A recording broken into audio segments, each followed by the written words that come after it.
Hi, welcome to my review of Jeepers Creepers 2, directed by Victor Salva from 2003. So yes, we are back once again, ready to discuss from the channel. This time around, we're here for the follow-up to the first Jeepers Creepers film, which we talked about last year in November, December time, and that was one that I did kind of say that I loved, and as a horror film, it's a really special film to me, and so one that obviously I did watch from try to watch multiple times and all that kind of stuff, and finally did when I was 9, and it's one that I have great memories of, and this one I did also see quite a bit as a kid, and I've seen it over the years. Less than the first, but I've definitely seen it quite a few times, and really look forward to discussing it today on the channel. But first of all, there'll be a spoiler warning for this discussion of this film. I'll simply recommend seeing it first, and then come back to this video, and we can go from there. We can talk to some of the comments, and celebrate cinema, and of course Halloween. So yes, a few days until Halloween now, and as I'm recording this, and this will be up, on the Halloween day kind of thing. But yeah, it's been great, so far. I haven't really done obviously content on the channel, this month, in general, but I really wanted to get this video up for the Halloween kind of day, and so one that I really think is a very Halloweeny film, very cool monster film, and yeah, it's been a great month so far with films for me, and we're watching loads of Halloween films. Just haven't obviously got any content on the channel this month yet, but I thought I really wanted to do this video obviously for Halloween day, but yeah. With all that said, let's discuss my thoughts on this film, and I have a few things to say about this one, and let's talk about how it compares to the first, and just in general as a monster movie, as another Jeepers Creepers film. This is the one I have a few things to say about, and I think starting with when I watched it as a kid, it's the one that I did see after the first, and it's the one that I didn't find as scary as the first. As a kid, I've probably said before, I was, extra scared of, most films, really, and it was very hard for me to watch horror films without being, completely shaken up and kind of thing, and hiding at times, and put my hands over my face and stuff like that. And the first film, I couldn't, at one point get through because it was so scary to me. And eventually, when I was around 9, I did watch it all the way through, and fell in love with it, fully, with just from start to finish kind of thing, watching it, entirely then.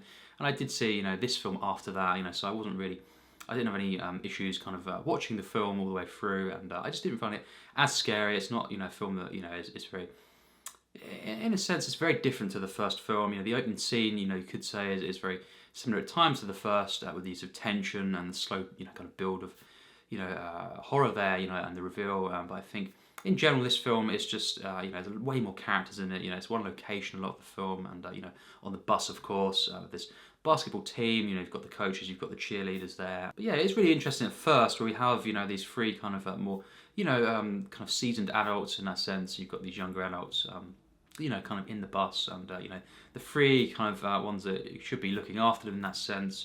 This whole kind of team, they get picked off very, very quickly. So that kind of lends into more of the the scares there, I guess. They're kind of unsure of what to do, on their own kind of thing, and it is really scary at times. This film, and I think the way that sets up, all these characters, that first kind of 30 minutes, we get the visions as well, with Minxie, and we have appearances, of course, by Justin Long, which I absolutely love, and it's Darry, of course, from the first film, and seeing him, that was one of the best moments, really, and I think in general, the first half an hour of this film, and the last kind of 20 minutes or so of the film, the kind of epic showdown versus the creeper, and the epilogue after that, I think that's the best part for me, really. But I think there is some parts in the middle of the film where we have a bit more character reveals, character building.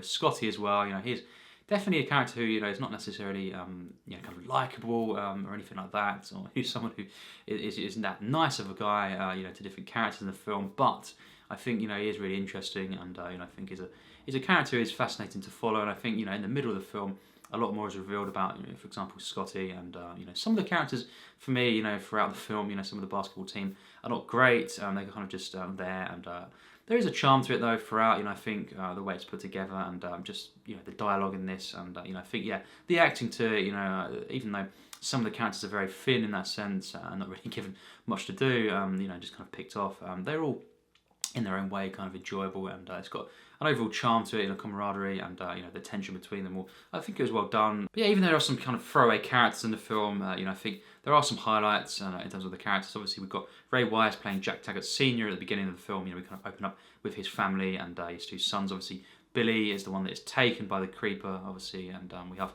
that kind of at times great sequence there. I think with the creeper kind of posing as a scarecrow, obviously one of the scarecrows, and we just have that bit where he very quickly looks round, looks back again. That was just so good, that bit, of the film, and I think just the way that is put together, and the whole visuals of the opening though is just stunning, and I think really the end of the film as well. It's really when the film is at night time, I think that's when it's not as kind of stand out in terms of the visuals to me, and I think that opening maybe kind of taking from Texas Chainsaw Massacre as well, the opening kind of visuals to that film and stuff. But yeah, in general, it's just stunning, the visuals there, and I think the ending as well.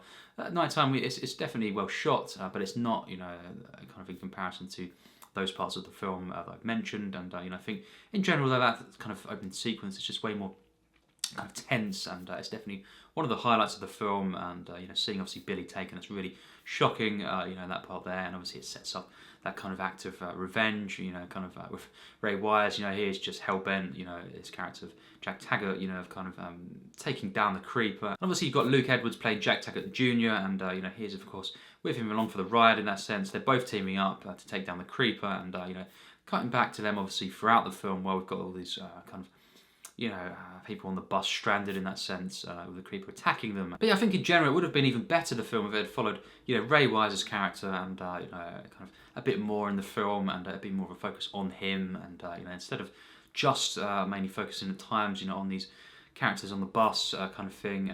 It's this kind of high school team, a basketball team, and I think it's just a case of they're not as well written, and there's not as much kind of build up or drive to them as characters, and obviously they're more of the kind of the food for the Creeper in that sense. But yeah, still in comparison to Ray Wise's character and the whole kind of drive that sets up the film, I just think it isn't as strong really. But in general, I do consistently really enjoy this film throughout. I think the opening kind of 30 minutes especially, it's more investing even with the characters at times, on the bus, and I think the way it was set up with the Creeper kind of gradually, kind of teasing these characters, and kind of popping the tires obviously as well. That was great of the bus, that kind of stuff, and just the lore in the sense of the build up as well.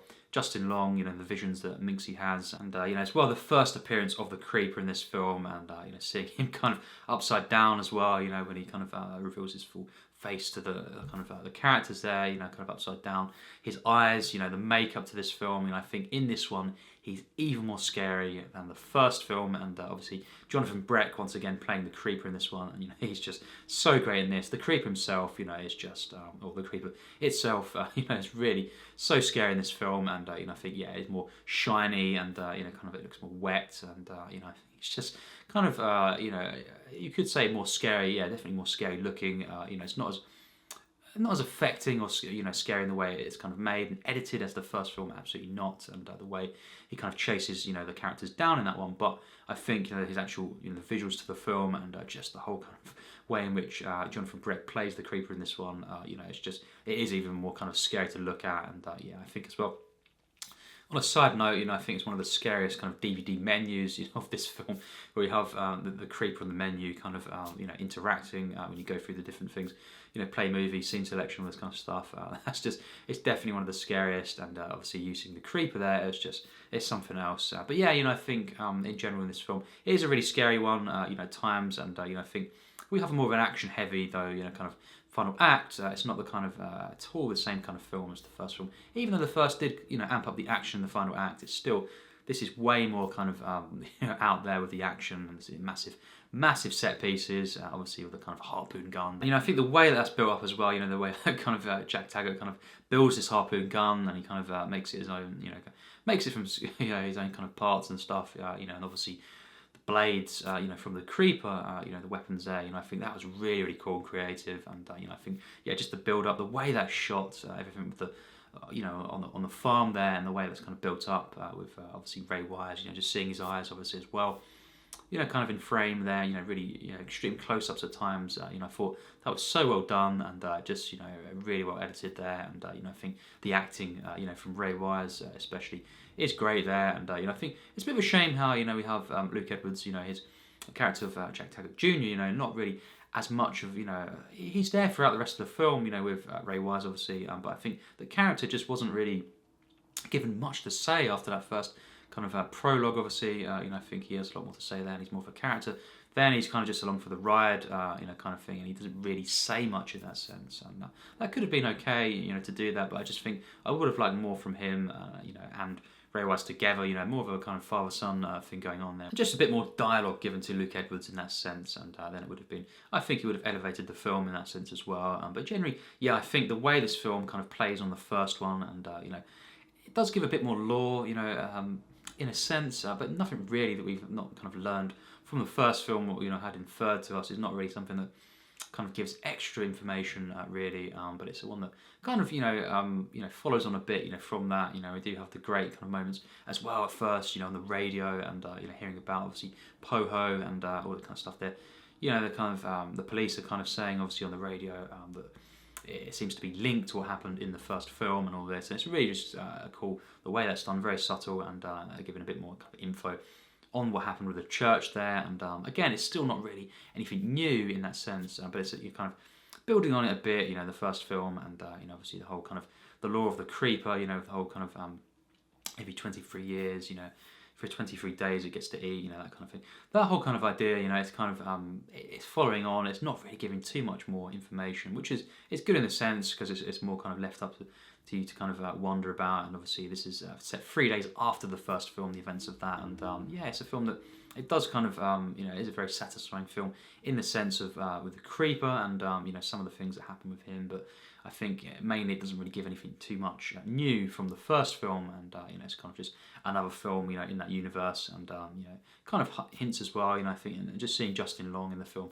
it's great. All that kind of stuff. But I think just this one, in comparison to the first, overall, it definitely doesn't compare. But I think in its own way, its own right, as a monster film, and just seeing the creeper again, and just the way it kind of picks up the victims, and just the action in this film at the end as well, and all of the kind of horror elements, and most of the kills really in this film, just so well done, and so thrilling, and it's such a fun time. I think this film, despite the flaws I have of it, and the fact that it doesn't at all for me personally compare to the first film, because that's for me that is just a great horror film, and it's definitely one of my favourite modern horror films personally, and I think it's just so great, and the creeper set up in that film was just so great and masterful.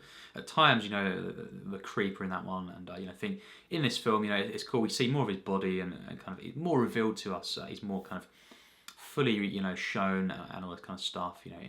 In the flesh, in that sense, you see more of his body in a certain way. In the first one, obviously, it was more of a, as we know, kind of gradually throughout the film, we see more of his face revealed. He's more in the shadows at first. You don't see at all, up close the creeper until at least halfway into the film, really, in that sense, and it's so well done in that sense. This one is obviously way more kind of he's straight away he's in there. We see him up close, and all the kind of the flesh and everything. We see a lot more of the details of his body, kind of thing, and his wings as well. And I think it's just really cool though, seeing the blades once again, seeing the kind of the design, of again the first film done this, but it's just really cool to see a bit more of his weapons and all this kind of stuff as well, and using all the different kind of parts of the body as well, and the teeth. It's really gross seeing on the kind of the blade thing that he throws, and it is really cool, the lore of the creeper, and something that it gets you pumped, for a third film, and kind of the way the film ends, with that whole kind of final showdown. That was just so great at times, and all of the characters involved there, and Ray Wise just really just so great in that part, of the film, and obviously the epilogue where we have this being set 23 years after this film, so it's kind of obviously, and it's just about to be where the creeper will waken up, in that sense again, and people are kind of viewing this as well, in the kind of the farm there in the barn, and they've got this on display obviously, and Jack Taggart Senior and Junior are kind of there, and kind of the public obviously, as we know, going there to kind of see us. You've got to pay to get in to see it, and it's kind of this. There's this show, this kind of display, and I thought that was so good, that moment there, and we just see it, kind of zooming in, to the creeper there. That was just so cool, and to see, there's got kind of the rotten nature of it all as well, and just how, it all closed up over his face, kind of at the end of the events of, the timeline obviously of this film here, and then obviously it's still like that all these years on, and he's going to wake up. That's just so well done, and I think just the way in which we see kind of Ray Wise sitting there as well, just in the chair, and he's just waiting, for the creeper to come back. It's so kind of well done. That it's epic stuff, and I think just that whole kind of final moment there, it's just so cool. But I think in this film, overall, it's definitely a satisfying, kind of follow up. But in a sense as well, there's more that could have been done. I thought, just with this one, in terms of the creeper, even and just giving maybe even a bit more lore, to this one, it would have been even better. And just the characters, that's one of the main things. The main characters, compared to the first film, nowhere near as kind of investing, as much character development given, and not really rooting for them as much in that sense. Some of the characters are a bit unlikable, which is fine, but I think it was that happens obviously in films. It doesn't matter, but I think just Justin Long, Gina Phillips, in their first film, they were so great and so investing to get behind these characters, and just way more focused, on those two characters as opposed to this film, which is very different. Sort of all out kind of slasher film in that sense.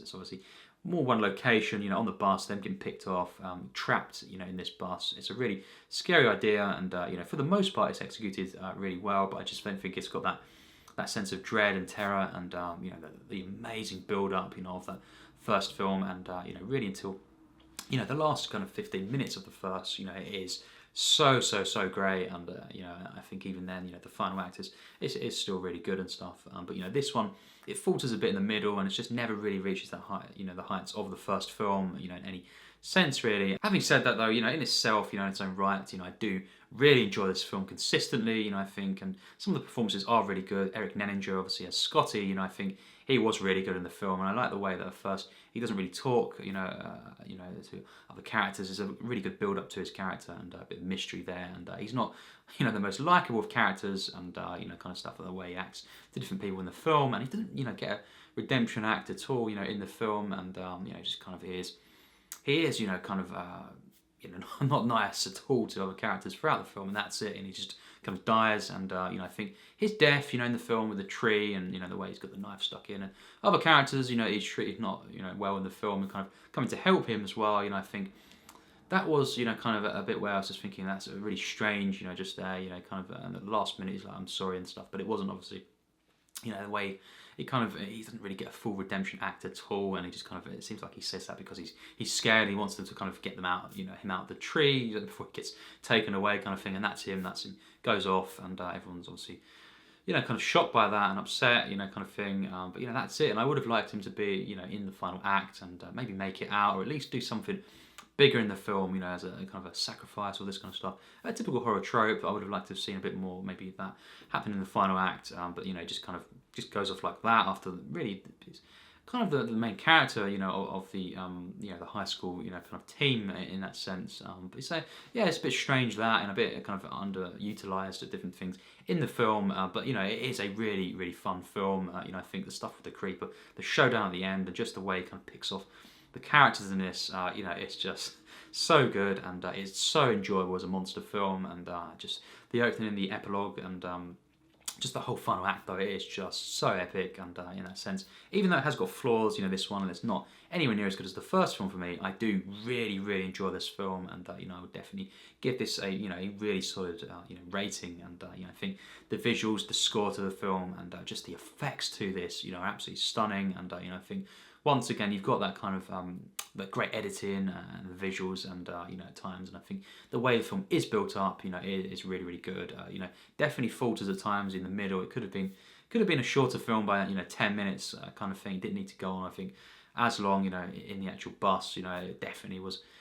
It was definitely drawn out. At times, I think 10 minutes could have been trimmed in that sense. It would have been, a better film for it. The flow of it. Yeah, definitely some unnecessary parts, the characters at times. But overall, it's just, really well put together, this one. And, I think it is just such an epic, satisfying kind of, campy film at times, with all the kind of B-grade elements to some of the characters. And, I think it is just, definitely, got some thin characters at times. It could have been way better overall. But you've got some standouts in there, especially Scotty, and as well, obviously Jack Taggart, kind of seeing, Ray Wise in the film, he is just so great. And when we see that kind of showdown and the glances between him and the creeper there at the end, that was just epic stuff. And I think some really really great moments in that final act. So it does kind of bump the film right up again, from the kind of flawed middle for me. So yeah, definitely a surprising film, I think. And as a kid, great memories obviously of this film. Really nostalgic one watching this one as a kid. But I did, even then I did think. I was thinking